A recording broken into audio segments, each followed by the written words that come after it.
Hey everyone, it's been a while. Welcome back to the Human Condition podcast.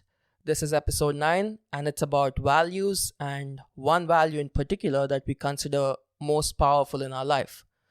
I presume a lot of us have certain values and a value system in which we hold certain values and principles in higher regard than the others, or in the highest regard. For some, it is religion, for some, it is honor, some people value money more than anything else, for some, it is respect. Now, of course, this value differs for every person, and so I thought rather than just me rambling about my most powerful value, I would talk to a couple of friends about what they consider as their most powerful value in life, something that they abide by and have as a core value. It's a good question. My friend Alec, who features in today's episode, asked me this question, and I thought I would just record the conversation and make an episode out of it. Perhaps you can think about the value you consider most powerful in your life and what your reasons for that are. I don't know. I think it's a good activity to know yourself a little better. Unfortunately, we were sitting in the backyard and it started raining a bit, and I guess the microphone picked up some of it, so excuse me for that. And I hope you enjoy the conversation.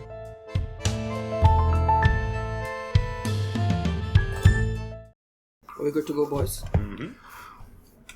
We're going to talk about one question, which is, in one word, what's one value in your life that holds the most power? And I'm here with my friends Alec and Jared. Would you like to introduce yourselves? Maybe start with you, Alec. Hey, my name is Alec. I study semiotics, and I've thought of this question about almost 10 years ago, just looking at, what is power? So in one word, what is the one value in your life that holds the most power? And hi, I'm Jared. I'm a student here at the University of Tartu. I study philosophy with a focus on technology.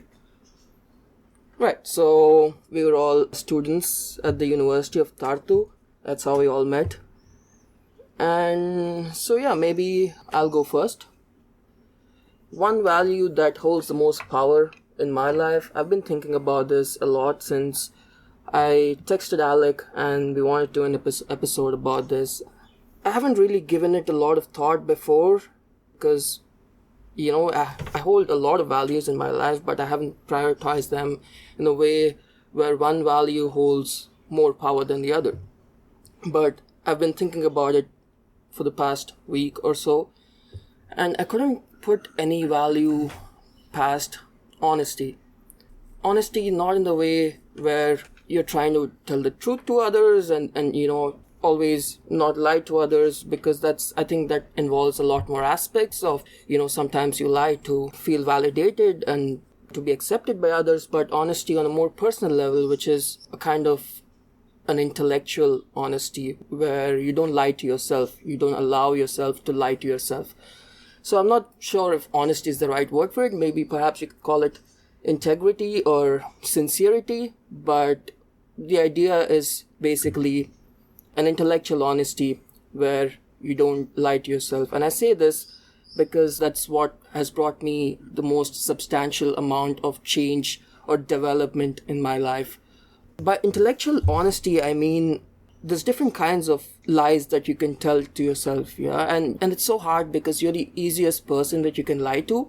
You don't have to tell or show your work to anyone else, so it's just you, and you can easily rationalize your lies and rationalize the things that you tell to yourself. And it can be something as small as telling yourself, oh, I won't procrastinate, I'm going to get out of bed and do something, which sometimes is a lie. But also in the bigger sense of things, where if you dig a little deeper, you can't disregard the suffering and the pain that's going on around the world and the suffering that it causes you as well. And you don't have to disregard that and lie to yourself that this is not what is happening. You can acknowledge that suffering, and you can acknowledge those deeper and darker elements of yourself and become authentic and make it part of yourself. Because there's also an existential aspect to it, isn't there? Because when you tell things like everything's gonna be okay, life is good, life is easy, although apparently it seems like nothing really has meaning, and you still try to avoid that fact by saying that no, things have meaning. And I don't know, maybe religion is part of that process where you try to give meaning to something that is bereft of meaning. So yeah, the existential aspect of it is where you don't lie to yourself that things have meaning inherently, and you accept the fact that things are inherently meaningless, but rather that you provide things your own meaning and give them their own values. And accepting that fact has been, for me, the most substantial change that life has brought me in the past few years. And I'm not always 100% honest with myself. I do tend to lie to myself sometimes, but I'm trying to change that. So yeah, if in one word I have to say, if there's one value that I hold most dear to myself, or a value that has the most power, I would say honesty, or rather intellectual honesty. And then how would you define what honesty is? Like I said, not allowing yourself to lie to yourself. Always acknowledging that you tell yourself the truth and accept the truth, and not try to rationalize the lies that you tell yourself. More so like an internal honesty rather than right, exactly, expression of truth being correct. Mm-hmm. Okay. For me, the answers changed over the years. At first, I want to say it was observe, because I was very eye-opened, looking for different potential values, and essentially looking for where do these values come from. So during this exploration of finding where the stem value is, I realized that the value of being is something that feels very natural for me.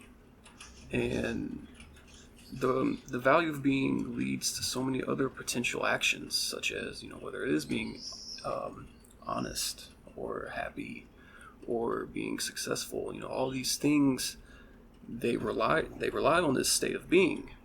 So essentially, by looking for something that I can be currently, not sort of creating this fabrication on what's needed from me, I'm able to continue doing what's natural for me.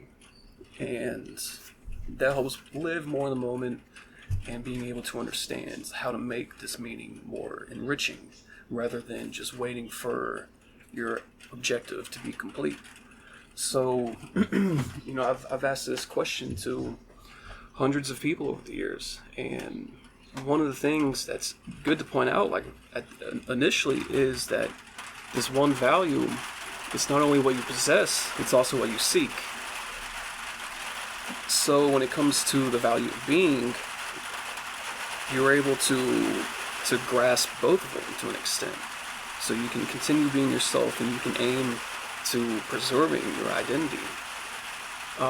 As opposed to some other values such as success, this is something where this sort of external factor comes into play. So in order to attain that value, you still have to have this external connection. So by relying on something that's already within and already intrinsically just pure for me, it just makes sense to continue going about, going with that gut feeling, essentially. That's really what it comes down to. Right. So just this sense of just being there. You are present, you are existing, you're absorbing, you are being. Mm-hmm. Because, with meaning itself is something that, it's very subjective, it's only, we allow things to have meaning. Nothing has that meaning itself. However, when we look at ourselves within and our connection with where we're at currently within this time, it's the mediation of the event, and this leads to just this ever-going chain of semiosis that people's values get connected to. Whether it's for instance, me coming up with this question and just hearing how other people's answers are and being able to learn from them and to see what else is out there. But when you say being, you value something that is, if something is abundant, if something is omnipresent, it doesn't have all that much value because it's always there. To me, value is something that's rare and that you cherish. So that's why I'm a bit, I'm trying to wrap my head around when you say being, because when you say value being, you're always being, you're always existing, right? How is it a value that you put above everything else? Do you mean in an authentic sense of being? Yeah, like, do you mean like becoming self-actualization, like having the self-actualization, or being through your own sense of, like, your own conscious being, where you are being Alec and you are being authentically Alec and being yourself? Is that what you mean? Yeah, by being myself, because, like, if you think about it, and once we start having these social connections of, like, you work at a certain job, you have to interact a certain way, you have to talk about certain things, you start losing these values associated with certain context. And when it comes to, like, being, it's very easy to let someone else be in control of us. And if you can't change it, it's at least good to be aware of, like, what you are being in control of. So it's, in a way, it's about the self-awareness, and also about this way how to improve, like, what you want to do. Whether it is, like, your own self-expression as well. Yeah, like self-reliance. Like, that's the biggest thing, in my opinion. Knowing, like, what you naturally have. When were you first struck with this self-actualization of your being? Probably around, like, 20 to 21, like, around that. And, from 19 until, like,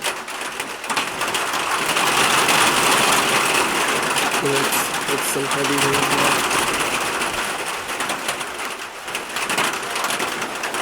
Yeah, this is some big drop right there.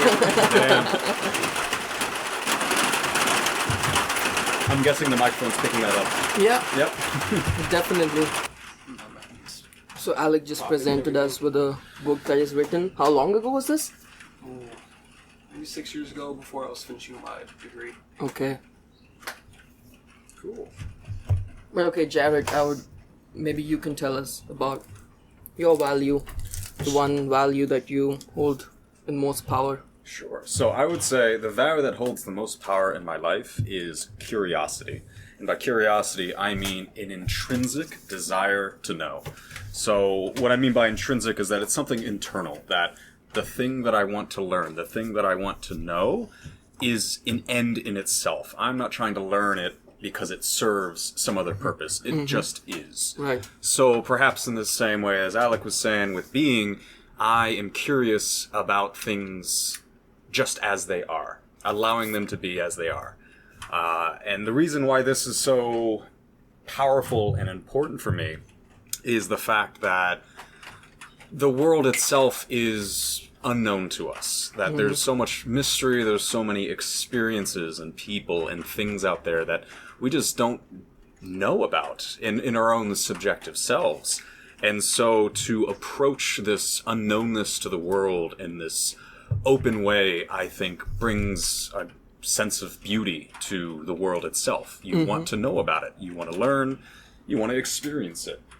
And yeah, I would say that through this, it has allowed me to come to understand and learn things about anything and everything.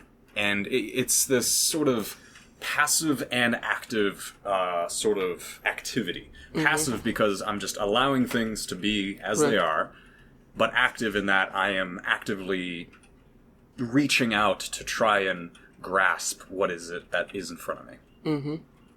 Yeah, I mean, that kind of aligns with what I was also trying to say, because part of being honest with yourself and accepting the world as it is accepting the fact that we don't know a lot of shit. There is so much shit out there that we don't know, and we don't need to pretend to know it all, but it's always good to stay curious. And you say it brings a kind of beauty with it. I would say it also brings an element of dread with it. As Kierkegaard said, anxiety is the dizziness of freedom. Yeah, which is when you're overwhelmed with the possibilities of life, and when you have an abundance of freedom, you kind of get anxious because you have so many things to choose from. When life doesn't inherently have a purpose or a meaning, then it's anxiety provoking, isn't it? It brings a sort of dread along with it. It's also beautiful because, like I said, it's liberating to know that, okay, we don't know a lot of shit. No one really knows a lot of shit. No one really knows hardly anything about the universe at all. But yeah, along with beauty, it's the dread that it brings along with it. And also when you say curiosity and being curious for the thing in and of itself, inherently curious, I think I would definitely agree with you, and I can see that you probably do value that because you're a student of philosophy. Yeah. And that's one question I get a lot when I tell people that I study philosophy. They're like, why are you studying philosophy? I mean, I'm certainly not studying philosophy to make a shitload of money, that's for sure. But because you do some things not as a means to something else, but because you see it valuable in and of itself, intrinsically valuable. Just like, I'm sure, for example, with you, Alec, playing the piano, you probably don't play it because you're trying to satisfy some kind of extrinsic need, but because for the joy of playing the piano itself. Mm-hmm. Yeah. I mean, it's just like a child being forced to play the piano compared to playing piano just for fun. Yeah, exactly.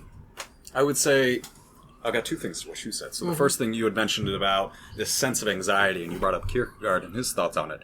And I would counter that sense of anxiety that comes with this with Heidegger's interpretation of anxiety, in that it is, in the end, something positive, because it is this sort of necessary step in order to understand things. That you have this uneasiness, and through this uneasiness, you seek to learn more, to satisfy this uneasiness. That anxiety that we feel from seeing the world, seeing ourselves, makes us see us as ourselves, that we are just one of many, right? And like, what's the point? If I'm just one of many, why should I seek to do anything? But it's through this anxiety that then, through our own curiosity, that we find the things that truly matter to us, which goes into the second point of that curiosity, and you're kind of alluding to this, that curiosity is this source of inspiration and passion for us. That Alec is curious about learning piano, and so through this, it fuels the fire for him to sit down and practice. As with everybody, I think everybody has a curiosity in their lives that they seek to learn more about, and without that, they wouldn't do anything. They would just be some nihilists or something. Well, so following up about this sort of this evoking of anxiety from curiosity, from the semiotics perspective, this relates to Charles Peirce's triadic sign, and curiosity itself would be an indexical sign, meaning that it causes attention. So it causes what? Attention. Attention, okay. So it's the existential sign from the object. So whether it's footprints in the sand, that's an indexical sign, or you see fire in the distance, or smoke in the distance. This is an indexical sign for a fire. It's appealing to something. Yeah, it orients you towards the object. So a lot of our daily sort of stimulus is indexical signs. Who's knocking at the door? Is there anyone else walking at 4 a.m. today right now? Or, so there's all these different things that lead to curiosity. So when it comes to this sort of anxiety, it can be associated with not knowing what this epistemic core truly is. You know what I mean? Because you can essentially fantasize and figure out okay, it could be this. And you build up you scaffold this meaning to be this, but yet it turns out to be something else. And even with playing the piano, going along with that, when you improv and you want to make mistakes to an extent, you want to find these different chord structures that you haven't played before. Hearing this chord, if you're messing up and you hear it sound good, this is that curious, oh, okay, well, that part was good. What can I do to expand on this one little good thing out of this just nonsense, So Yeah, I can definitely see curiosity being a very powerful value. I had a classmate too who he told me last week this was his answer. So yeah, that's the only time I've heard it. You say curiosity is positive, and I agree with that. Like there's a positive element to it, but I just think that it comes with a cost, because you have to give up certain things, and when you look things for the way they are, which is again part of being honest with yourself and accepting what the world is like, because you want to dig a little deeper, and as you dig deeper, what happens is you look beneath this veneer that we call civilization, yeah? And once you do that, you understand how arbitrary a lot of our social constructs are. What we mean by success, what we mean by happiness. These are all social constructs that we have culturally or personally that we construct, or what it means to be successful. Okay, you have to do these and these things in order to be successful or earn money or something like that. Or you have to be successful in order to be happy, and you have to be happy in order to lead a life of contentment or a meaningful life. And that's also the price that you pay for curiosity, right? Because it fucking leads you into depression because you see things for the way they are, and the things are not very beautiful once you dig beneath the surface. So in that book that I handed you, one of the things that I wrote in it was, with pain comes knowledge, from knowledge comes pain. Mm-hmm. Yeah. So, whether it is like trying to analyze this never-ending chain of like meaning-making events, this semiosis chain, you're always going to learn something more, and it's you have to limit yourself on what you're actually investigating, or else you end up finding something else that you're modeling, which is it's applicable, but at the same time it's something completely different. Even then, like this sort of pain factor, whether it is like the physical aspect of pain, or like this emotional pain, it still brings a state of knowing, essentially. But I have a question about, like, for you, about curiosity. When did you start cherishing it? I think I began to start cherishing it when I was around 24. I was living in Korea at the time, and I was actually, I can remember the exact moment that this happened, that I was just like, it just struck me, perhaps in the same way with being. I was out on a run in the middle of this mountain forest side. It was beautiful, and I just looked at a tree as I'm running, and it just struck me as like, what's going on there, right? Like, there's a beautiful living thing right here, a tree that is so essential to the life on Earth. What's going on there? Like, why is this the case? What is going on in the very minute details that allow this tree to be a tree? And from there, I actually started studying biology. I was actually interested in getting a master's in biology. Obviously, that didn't work out great, but it was this moment of like, I cherish this sense of like, I want to learn things. And I actually got a tattoo to like, I guess, like remind myself, or to pinpoint this time in my life that I had an epiphany. I had this epiphany, exactly, yeah. So yeah, and from there I just continued on being curious until I found myself with philosophy, which definitely allows me to be as curious as I want. I mean, that's kind of a necessity in this field. Now, are you like an artistic person? I would say so, yes. I do a lot of writing through it, so a lot of short stories and whatnot. And through that, I explore some of the things that I've learned through philosophy, but in this more artistic way. Yeah. And to go back real quick to what you're saying, the negative aspects of curiosity, I could see two ways that, yes, it's definitely negative. First, as you guys were saying, you start to learn more about the world and perhaps just how bad it can be at times, right? We have that term, ignorance is bliss. And with curiosity, you never want to be ignorant. Right. So there does bring this sense of like dread of like, wow, things are not all that great for us. And I definitely agree. And then the second way is just with curiosity in general. This quest of knowledge brings with it results that are both positive and negative. So I think about like, human curiosity has led to us investigating the atom. We want to understand how things work on the microscopic level. And through that curiosity of the atom, we ended up developing nuclear weapons that were able to level entire cities. So this thing that began as curiosity led to this result that, led to obviously negative result. So I have a challenging question for you. Bring it on. Can you think of any values that limits your curiosity? Any other values that I hold dear that run counter to it, you mean? Like, if curiosity is this thing that just expands everywhere, at what point do you say, like, nah, I can't be curious about this? What are the values associated with this limitation on your, like, the exponential growth of curiosity? That's a great question. I honestly, at this point, initially, from hearing this question, I could not think of anything that would try to limit my desire to know. I don't hold anything else in a higher regard that would make me stop some sort of inquiry.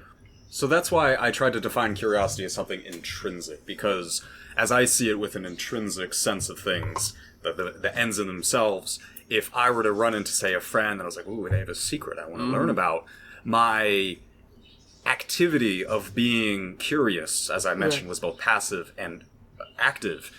Once the active part of me that says, like, I want to learn something runs counter to the fact that my friend is just this person being, I would come to understand and respect the fact that this is something that they would not tell me. And so then I would say, okay, I'm not going to force myself into a line of inquiry that would benefit me, but also not benefit them. Yeah. Okay, but yeah, in your experience of asking people, hundreds of people, these questions, what did you learn from that? I'll gladly talk about this. One example though, one story I wanted to tell is the time I met this Polish guy at a bar in Tartu. I asked him this question. He was this biologist, scientist, coming here for like a presentation or something like that. He was a cool dude, and I started talking to him, asked him this question, and his answer was breathing. And it's like, huh. Breathing? Yeah. And it's like, okay, that's a very unique one. But that one kind of stuck because it makes sense, because for me, the way I see like what power is and what value is for that matter, it relies on the value of life. If you don't have life, you don't have any sort of perception of power, and you can't act on it. You can be brain dead and still be living, but you're not transmitting these delta waves to actually give you any sort of brain function. So, in my opinion, this root of power stems from the value of life. And from that, it emerges into this performance of like what makes us us. Whether it's like for me, being, for you, honesty, and then for you, curiosity. These are the things that we kind of align ourselves with, and then we just branch out and create this sort of spiritual tree of like what we are. And by creating this structure, we rely on these values that we know we can use, and this transmutation of energy just gets filtered in back and forth from value to another, whether it is like love, honesty, and faith. Because those in the U.S., like in the South, those are the main answers I would get. You would hear God also, but out obviously in Estonia you don't really hear God. Yeah. So out here it has been mostly honesty, I would say. But then, it's a lot of different random ones. You hear justice, money, success, content. A lot of ones that make sense. Maybe you just haven't looked at it in that perspective. So it's very cool to see how not only one culture comes together, such as relying on God to give them like this higher meaning. It's much more like sincere when you talk to them about this sort of thing. Especially when you put people on the spot about this question. It's such a unexpected question that it throws them off. But then you get the instances when usually it's people over like 45 that they will just talk for at least half an hour. And because, you know, when you ask someone like, you know, in their 20s or 30s, they know what their value is. But they're still figuring it out. Yeah, there's no like you have a personal experience associated with what led you to this. Usually it's more of still like in the idea stage. It hasn't been gesticulated to become what it is now. You know, like I've heard a lot of like personal stories that's associated with their individual value. Like one of them, for instance, it was a lunch lady at my last college. I would see her all the time. She would always be cleaning tables. You know, I would always talk to these lunch ladies because I would see them all the time, right? And I asked her this question one day, and she responded with trust. And after she explained to me why it was trust, she explained how, like, when she was young, she had to give her child up for adoption. She never saw him, but one day on Facebook, a stranger reached out to her and said, "Hey, I think I found your son." Damn. And when the stranger reached out to her, she was having to deal with, like, her son that was living with her. You know, he was an alcoholic, a drug addict, using her to get money. And she was explaining how she had to hold a shotgun to him to not let him get into the house. Damn.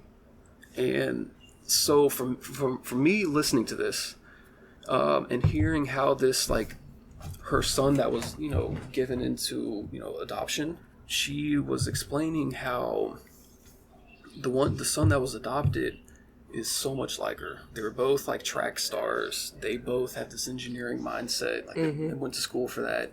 They even went to the same university, but yet they don't know anything about each other. And yet the child that she did nurture grew up with this completely different value system than what she has.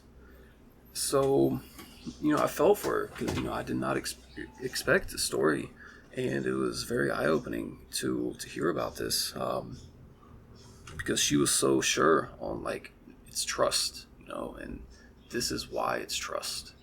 Yeah. So you hear a lot of those stories when you deal with like interviewing with the older crowd. In the 20s, you know, it's still big-eyed. You know, you want to take on the world. Right. You want to make experiences still. At some point, whether it's like having a kid, for instance, like your whole value system is then transitioned. Inherited. Yeah. So when it comes to value themselves, it is biologically rooted, in my opinion. So like the value systems that like we rely on, we're passed on from like our parents. So this is something where, sure, we have our own choice on like what we hold dearly. However, the resources that we're given was provided from our creators. So this again goes into the state of rebellion. Do we go against this sort of system and make our own? Or do we just use what's natural and just conserve what we already have been doing? Because this is perceived as the right way. Yeah, I mean, that actually sounds a bit counterintuitive to me, that, you know, when you say like value systems could be biologically inherited, because to me, like I said, anthropologically looking at it, a lot of our value systems, values that we inherit, are through our own experiences and through our culture and what our culture suggests. I'm sure if you ask the same question in like different countries and with different religious beliefs and with different ideologies, like for example, like if you ask the same question in the US and now that you ask the same question to people here in Estonia, you get different answers. So I would think at least that the values and our value system is more culturally rooted than biological. But I wouldn't deny that there is like a biological aspect to it as well. Well, I mean, the value system itself is like cultivated within this cultural system. It's more so the biological value, like this biological source. It's related to creating you, such as, you know, maybe you have like a gene malfunction or, you know, some sort of genetic disorder. Right. this characteristic of your identity will alter your value system. Mm-hmm. Whether it's, are you colorblind, Yeah. and so on. So like, it's not the determinant, but it creates a sort of limitation because whether if you're blind or deaf, for instance, like Yeah, right you from the value start, vision and stuff like that Yeah, a lot like, more than. But it's also not too far off to say that perhaps there is some nature in this nature versus nature versus nurture debate, simply by the fact that as much as we've studied DNA, we don't fully understand the entire human genome, right? Yeah. To get super technical here. So yeah, it could exist perhaps that there is something within our DNA that is value-based and is inherited. But then, yes, if there was a difference, perhaps it is this random mutation that Well, I happens. mean, like, especially in biosemiotics, there's a genetic memory, and this is passed on like through the DNA. And like for me, for instance, like thinking about like a duckling jumping into the water for the first time. Mm-hmm. Do they think they're their parents' size? Like yeah. So Yeah. what is you have to look at like what is the concept of the self first off Right. as a duckling, and sure they see the mom jump in, but like this sort of knowing that like it'll be okay. Yeah. This is something that's like biologically ingrained. Some sort of like, instinctual programming. Yeah. But they're also like it's also imitative behavior, right? That's kind of genetically programmed in them because when I've seen, I think who's this the guy in the 50s who experimented with ducks, and he's called the father of Ducks. not ducks, but like the study of animals. I don't know what the term is, but he basically programmed the ducks to think that he was the mother of the ducks, and the ducks started following him around and believing that he was their mother, and started imitating whatever the actions that he was doing. Well, so like going back to like this biological value. So I have one fear. It's called tryptophobia. Tryptophobia? Yeah. Okay. The fear of cluster of holes. The fear of what? Cluster of holes. Cluster of holes. Yeah. Okay. Okay. It's That's a it's new one. weird, it's something that like was at Walt Disney World. London. Like, 8 years old, right? Splash Mountain. Yeah. We're right at the top, and I see this speaker that's designed to look like a rock. And the grid pattern in the speaker, it just had this like very unorthodox beehive structure to it. And I looked down, I was like, ooh, I don't like that. And like it's one of these things that like it's ingrained in my memory. But like, this is something where I looked at it and it right away it caused like discomfort. And so I looked into more like, what is this? You know what I mean? Because it's one of these things that it turns your gut at times. It makes you lose focus. You kind of like get distracted on like what you're talking about. So I looked at it, and it's one of these things that it's rooted within like an organism's perception of dangerous animals. Right. So like this sort of pattern, it signifies that like warning. So obviously it's this neurological sort of information that's being like transmitted to like me, whether it's my gut, my mind. But this is something where like I don't have control over it. It's not like I chose to like look at something this way. Right. So that's something that the cultural aspect, definitely this is where we perform it. This is a sandbox that we like prove who we are. But like what we're intrinsically given with like stems from I mean that biological fear source. of a fear of something like that I think would have definitely something to do with like your biological aspects. I can definitely see it being related to like the biosemiotics, like what you give meaning to, and like you fear things that are inherently fear causing within you. Yeah, I mean, even, like, I think the majority of humans, as well as most animals, they have this intrinsic fear of snakes, that sound of the hiss, because they understand that, like, snakes are dangerous. In almost every part of the world, if there's a snake, there's no point in going after it. It's probably going to kill you, right? Some sort of venom. So, yeah, there's that as well. Yeah, I mean, that's like from an evolutionary point of view, yeah, that's Exactly. humans are programmed to be afraid of snakes.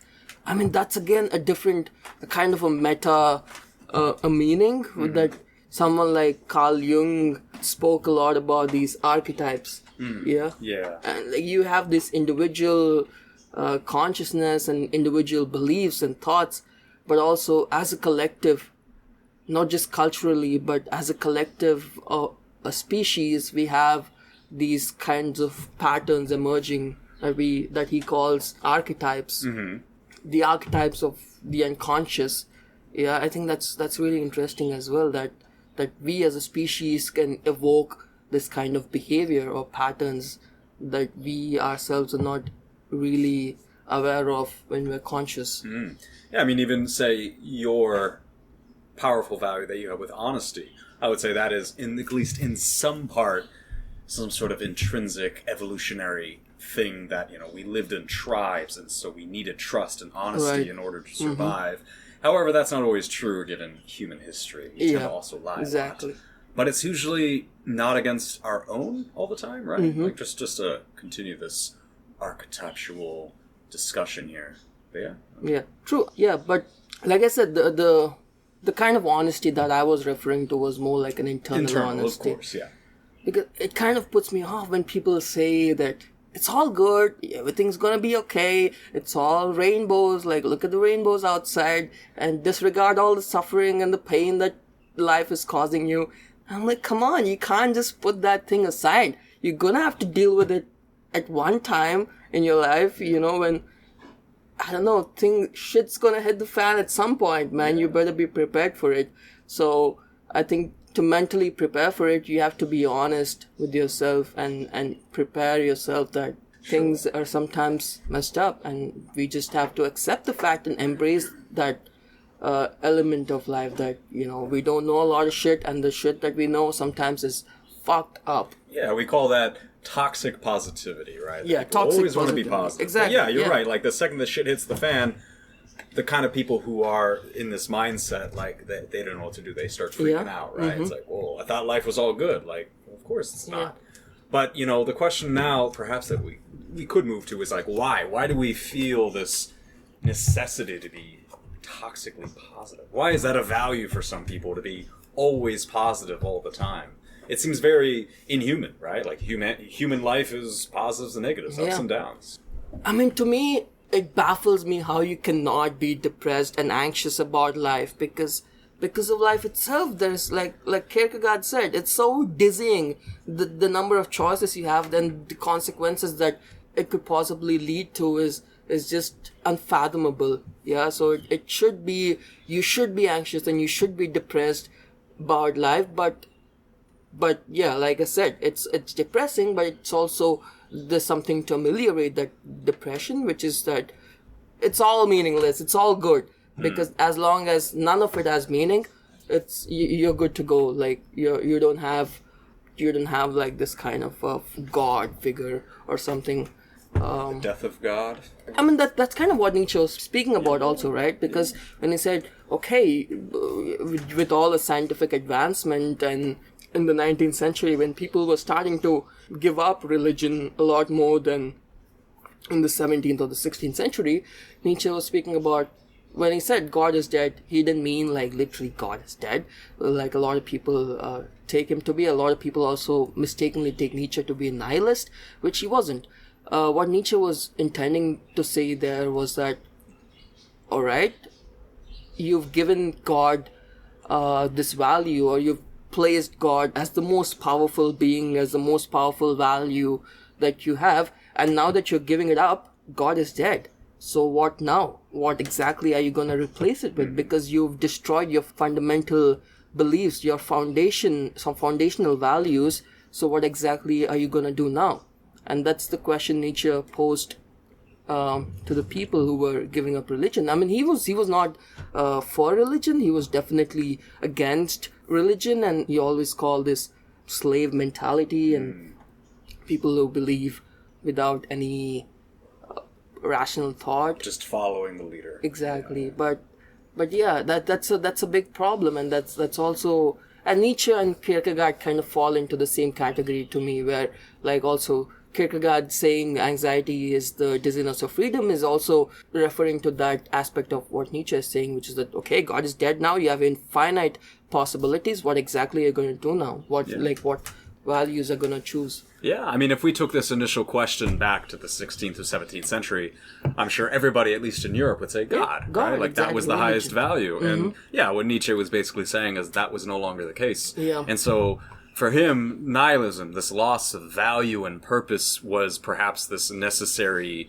middleman between God being the highest value and whatever you wanted to be the highest value. So it was this sort of like in-between stage. So yeah, he wasn't a nihilist. He was saying nihilism is perhaps this inevitable turn that every person in the world will face once they, I guess, start to see the world as it is. Right? Yeah. And I was having a discussion with a friend of mine named Simon yesterday, and he was also talking about this, out of this nihilistic thought emerge two kinds of people, doomers and bloomers. Like, doomers are people who accept nihilism and say, okay, fuck, if inherently everything is meaningless, why do anything? Yeah, why pursue anything? Why be curious? Or why be self authentic and express what yourself is intending to express? Just, lay on the bed all day and, kill people for what it's worth. But so like one thing, like I was looking at like some writing I did last night, and I found this one paper when I was talking about being, but then I take like a 180 and I start talking about the value of emptiness. Emptiness. Yeah. How, like I was saying, how like, I see how emptiness is being more valuable than being itself. Because like from emptiness, it emerges. We rely on these like principles, but like, these like undefined principles of emptiness. We need these blank parameters in order to work within this text. And it's it's essentially associated with like, because we associate meaning with stuff, it's not like it's naturally there. It's this connotative function that we associate with objects. But with emptiness though, like matter just creates from it, like it's just have something, and from emptiness anything will happen. Yeah.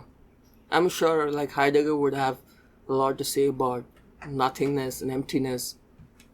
Because like, for me, laying it, like when I lived in the basement, no windows or anything, it's just so dark, and you just lay there and all you see is just darkness. Yeah. This is when like your mind and body are able to kind of connect. You're able to visually see nothing and mentally get to the point of seeing nothing.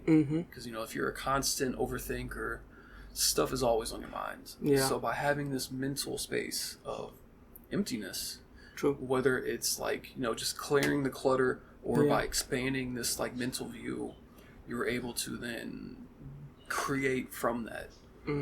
So I still think that being is like more natural, but I can see how emptiness creates this state of being, this value for being. I guess now that you speak about emptiness, now I guess I understand why you value being so much rather than emptiness, because if you take emptiness as like this physical state of isolation, I'm fine with that if I can be myself.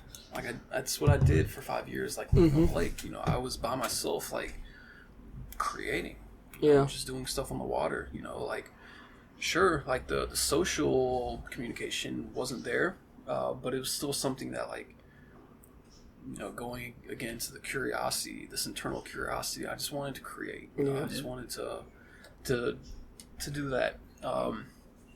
So yeah, it's isolation, especially everybody has a little taste of it now because of COVID.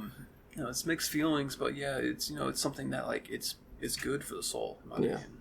I mean, it's the dichotomy, right? Like when you value being because of emptiness, you value social interaction because of isolation, just like you value life because you die. And if like I can't imagine what the human race would be like if we were like all immortal. why would you do anything at all? Why would you place any value in anything that life gives you if you're always going to be around, if you're always going to exist? I think it's that dichotomy that life and death. Death kind of gives meaning to life, and life kind of gives meaning to death. And yeah, that kind of resonates with what you were saying there. All right. I think we can wrap the show there. That's episode 9 for you guys.